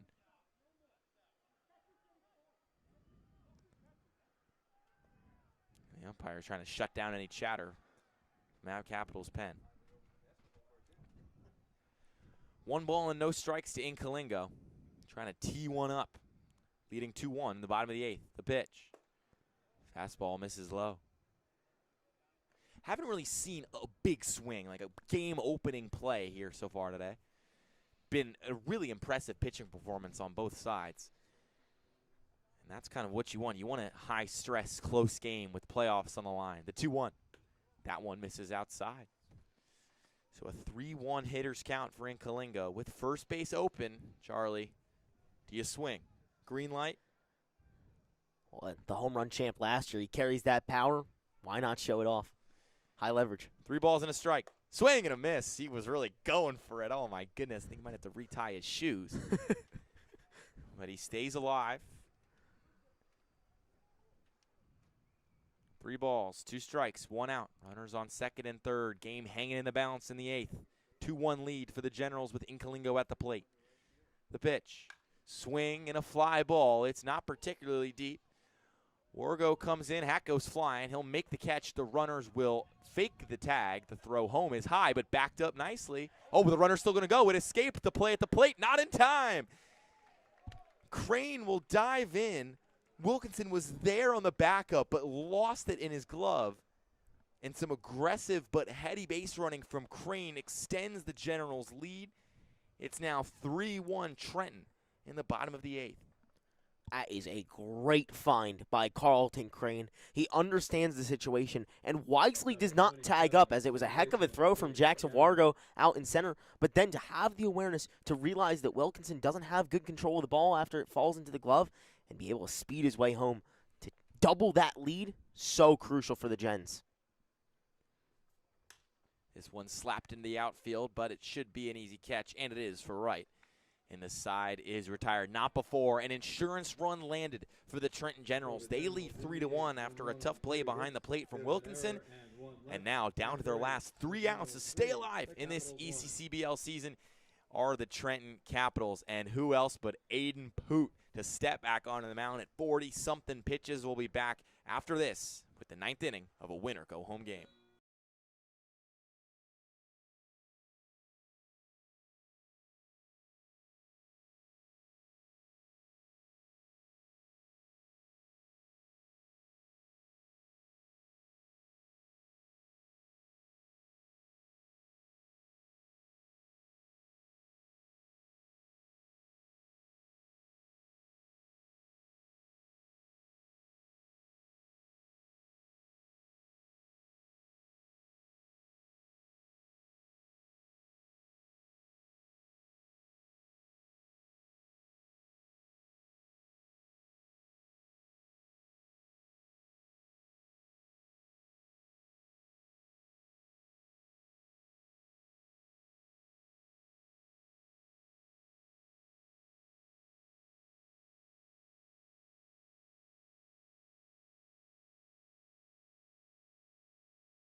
Back with you in the top of the ninth. 3 outs stand between the Trenton Capitals and the end of their season. They're going to have to make up 2 runs to tie and 3 runs to take the lead here at Moody Park.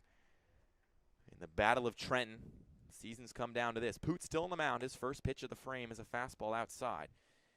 And we talked about this over the break, Charlie, but 16 strikeouts as a team for the Trenton Generals in a game like tonight. That's just otherworldly. 1-0, opposite way, foul. And interestingly enough, 7 apiece for 2 of their pitchers. McNabb, the starter, has 7 of his own, and Poot comes in and has been nails with 7 to his own. But it's Wargo, the leadoff guy. So the Capitals will get the top of the lineup card down as the 1-1 goes high to make it 2-1. Poot is on 43 pitches, and we have a body warming up over there in the Generals' pen. 2-1. Fastball misses out. Should be Hainfield over there warming up for the Generals. I'm sure Poot's on about as short of a leash as you can give him. 3 balls and 1 strike to Wargo. The pitch. In the dirt, ball 4. Leadoff walk for the Capitals, and the tying run comes to the plate. And despite that leadoff walk, Brandon Meskill is more than happy to kick up his feet in the dugout. He's very confident in Poot. Despite the game-tying run coming to the plate, is undeterred. Got to live and die by your heavy hitters. Or your heavy pitchers, I should say, for how good Poot's been. This brings up Barbash, 0 for 1 with a walk. Swings at the first offering and sends it behind us and foul. Earlier this season, the Capitals looked dead to rights. You asked them 3 weeks ago, would they be in this position? Might not have been too affirmative. 0-1. Misses low. But a really impressive run of form in these last 2 weeks has made this Battle of Trenton a deciding game for a playoff spot. A lot of what our coaching staff has credited to that run has just been playing loose, playing together. And you're going to need that in a moment like this. 1-1. Hit high and hard into center field. Back is Crane. He's looking up, and he makes the catch. A flare for the dramatic Carlton Crane, but he hauls it in nonetheless. For a second, that looked like it might have been dangerous. But now the wind coming in towards home plate really makes any hard hit ball tough to get over that fence. So there's 1 away. Really put on a show with that play. Had to keep on ranging to it, but was able to get there at the last second. Jack Gill steps up. He's 0 for 3. First pitch, a curveball for a called strike.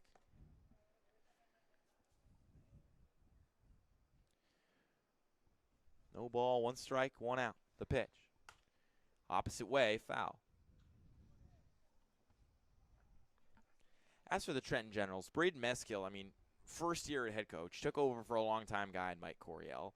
He played in this league not too long ago. Now he's coaching in this league. A playoff appearance in year 1 at the helm would be nothing short of impressive. But he's got to get through a pair of batters first. 0-2 to Gill. Got him on the outside corner. It's that spot has been money for these Generals pitchers. Those curveballs dropping in on the outside. And that's strikeout number 17. And now season comes down to Chris Salmon, the former Trenton General. He's 0 for 3 tonight. Runner on first, 2 gone. 0-0 from Poot. Swing and a miss.